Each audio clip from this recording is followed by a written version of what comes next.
Right, so this week saw the return of the remains of hostages that Hamas took, who sadly lost their lives as a result of that. If Hamas hadn't taken them, they would still be alive, absolutely.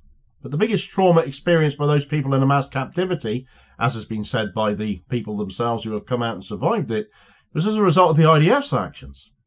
The return of the bodies of the Bibas family has been marred, however, as a result of a mix-up in remains being returned, an incident that has since been rectified, but not before Benjamin Netanyahu has tried to make as much political capital as he possibly could over that matter, exposing the depths of depravity he is prepared to stoop to, a hitherto level of hypocrisy we've not seen, in my view, even from him previously. But of all organisations, groups and bodies to come back at him for that, you wouldn't have bet on the Red Cross necessarily to be the ones doing it, but they've had something to say about this. Today is a tragic day. It's a day of boundless sorrow, of indescribable pain. 4-year-old Ariel Bibas, his baby brother, 1-year-old Kfir, and 84-year-old Oded Lifshitz were brutally murdered by Hamas savages.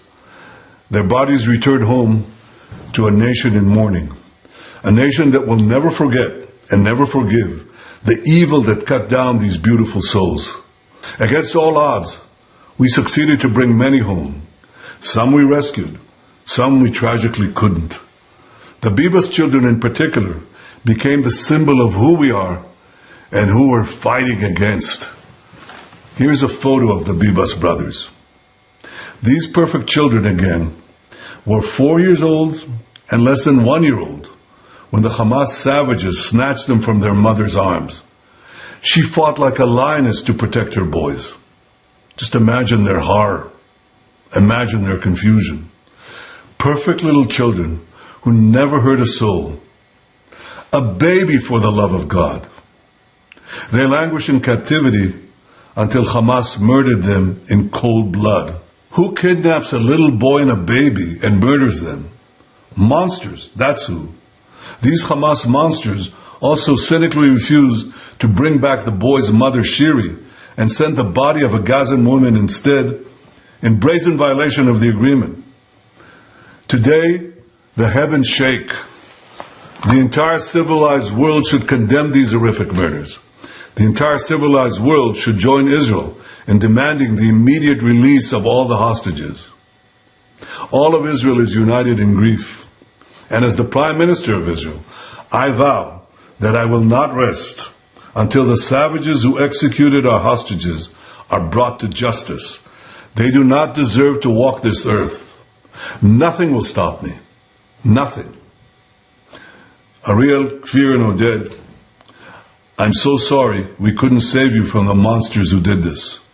We honor your kind and loving souls, so tragically cut down by evil terror. May your memories forever be a blessing and a reminder to all of us that we must fight this evil and eradicate it from the face of this earth. Right, so that was Benjamin Netanyahu milking the mix-up in the return of Shiri Bibas' body for all he was worth, in what I feel the need to apologise to you for, first and foremost, almost in making you watch that. A blood pressure warning might have been appropriate, because he weaponised the deaths of those two boys, tragic deaths for all he was worth there. I'm reminded that on the night of October 7th, though, that the Hannibal Directive was in place for the IDF to shoot to kill their own people rather than let them be taken hostage. Therefore, for all we know, the IDF were themselves firing on the Bibas family as they were taken. No consideration for the ages of the two children there. Would there have been? They wouldn't have known about them. They didn't know who was in a given vehicle or being taken in whatever manner, whether they were children or not, or any others who might have actually lost their lives on that night. I'm also reminded that more than 61,000 Gazans have been killed due to Israel's genocide on the official numbers, more than 70% of them women and children. And the way Netanyahu attacked Hamas as monsters, when we know the monstrousness he has presided over as well, is a hypocrisy on a level that's very difficult to stomach. There's monstrousness on both sides here. None of that lets Hamas off the hook, of course. They took these children. But the circumstances of their deaths, and the deaths of so many children in Gaza, the last person on earth anyone wants to hear an intervention of this kind from, in light of all of that, is Benjamin Netanyahu, surely. But the release of the Bibas family's remains by Hamas was supposed to bring some measure of closure, not least for the surviving member of the family, the father, Yarden Bibas, who was released this month, pleaded while he was still in captivity to have the remains of his family released, having said, "Bibi, you destroyed my family, you killed my wife and my children, everything in my life. I am begging you, please bring my wife and my children home." So when the last surviving member of the family has made clear who he blames for the death of his family, nothing Netanyahu can say can possibly supersede that. He was still prepared to go ahead and try, though. The release of the Bibas family remains, as a result, become a flashpoint for accusations, and the media have run with it, haven't they? Political manoeuvring, outright hypocrisy on Israel's part, and all of that. Israel has accused Hamas of deliberately handing over the wrong body of Shiri Bibas. But let's not forget here, this is the same Israel that in the chaotic aftermath of October 7th mistakenly took in the bodies of 400 Hamas operatives, and it took them a month to realise, thinking they were their own people, which goes to show who was doing the killing and the burning as well. So when it comes to misidentification of remains, they don't exactly have much high ground here. Netanyahu has been very quick to blame Hamas for what he calls a deliberate act of cruelty, but this would hardly be the first time Israel has made such claims. In fact, Netanyahu's government has a history of using tragic incidents to justify further military action, and it's not hard to see how Netanyahu's rhetoric around the Bibas family's remains could be an attempt to collapse the fragile ceasefire in Gaza that is still holding, and in that vein, Hamas had a message for those affected, including the family of Oded Lifshitz, whose remains were also returned to Israel, alongside those of the Bibas family. "We would have preferred your sons to return to you alive, but your army and government leaders chose to kill them instead of bringing them back. And with them they killed 17,881 Palestinian children in their criminal bombardment of the Gaza Strip. And we know that you understand who is truly responsible for their departure. You are the victim of a leadership that does not care about its children." Given the response from Yarden Bibas and their death toll in Gaza as well, not to mention the Hannibal directive that I mentioned a moment ago that has now been confirmed to have been in place on the night of October 7th, it's very difficult to argue against that narrative, isn't it? But it's not just coming from Hamas that Netanyahu and Israel are getting a rinsing. It's come as well from, of all places, the Red Cross. Now, the Red Cross have been acting as intermediaries during these hostage releases. But when it comes to the release of remains, the Red Cross is actually responsible for the identification of the remains being handed over by Hamas. And they've criticised Netanyahu for his inflammatory language as well. In a statement that they've put out, the Red Cross pointed out that identifying remains in a war zone is an incredibly difficult task, and errors can happen. So if the wrong body was handed over, isn't that in part the Red Cross's responsibility as well? Or is Netanyahu simply looking for someone to blame? Certainly the Red Cross themselves opted to put out a clarification. Verifying the identity of the bodies of prisoners is the responsibility of our organisation. Our role is to intensify the humanitarian response in Gaza as a priority. We were not involved in any transfer of Palestinian bodies from Israel to Gaza. We are prepared to play a role in transferring the bodies with the consent of both parties for a dignified burial. Interesting, isn't it, how they are involved in returning Israeli remains to Israel, but not Palestinian remains to Palestine, isn't it? Or Gaza, as they pointed out there. Between this and the gagging orders put on Palestinian families to not show happiness or be threatened with being imprisoned again, it's not hard to imagine they wouldn't want the Red Cross examining people or remains for signs of the alleged torture and mistreatment that goes on, is it? Returning to the matter of the Bibas family, though, for months Israel claimed that Shiri Bibas and her children might still be alive, despite knowing they were dead. Events exposed by outlets such as Middle East Eye in their coverage that Israel knew the Bibas family was dead all along, and in fact it was Israeli bombing that killed them. But now the narrative has shifted again, with Israeli officials now claiming that Hamas killed the Bibas children themselves, all to help Netanyahu's chosen narrative now, I dare say. Certainly that is the thought that struck me. So which is it then? Were they killed by Israeli airstrikes or by Hamas?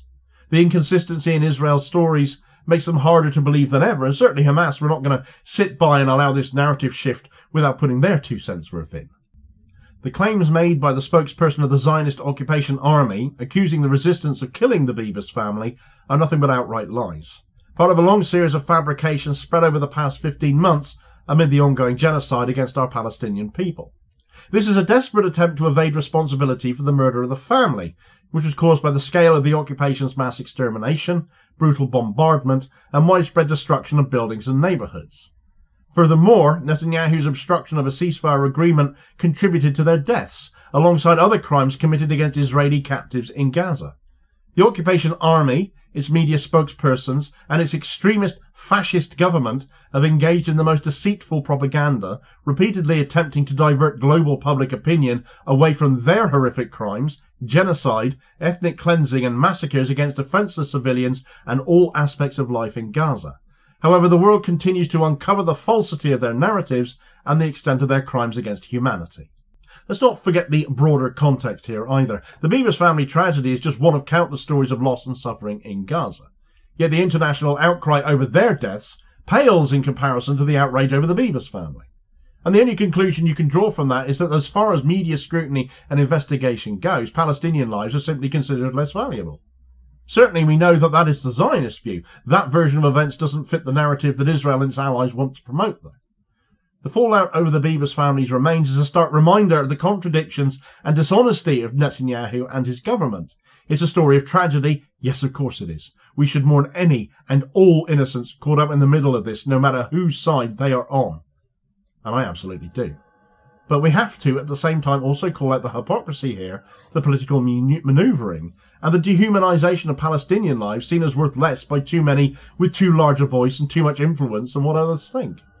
By focusing on the Bibas family, Netanyahu and his allies are trying to distract from the larger issue, which is the ongoing suffering of the Palestinian people, and they should be justifiably damned for that. The story of the Bibas family is heartbreaking, as are the stories of all the others who have been killed in this conflict, but it has to also be seen as a call to action. It's a reminder that we need to think more critically about the narratives we're fed by our media, and to question the motives behind them as well. Meanwhile, Hamas have also come in and scuppered another of Israel's chosen narratives, namely that of Netanyahu and Trump's idea of deporting the population of Gaza, because they presented Netanyahu with an offer he can't refuse, that ought to be impossible to refuse. Except to stay in his post, he's going to have to refuse it. And it's going to leave him wide open to attack and justifiable critique going forwards of trying to derail the ceasefire process even more. No escape, and you just love to see that, don't you? Get all the details of that story in this video recommendation here as your suggested next watch. Please do also hit like, share and subscribe before you do so, though, so as to ensure you don't miss out on all new daily content and help support the channel at the same time, which is very much appreciated as well. And I will hopefully therefore catch you on the next vid. Cheers, folks.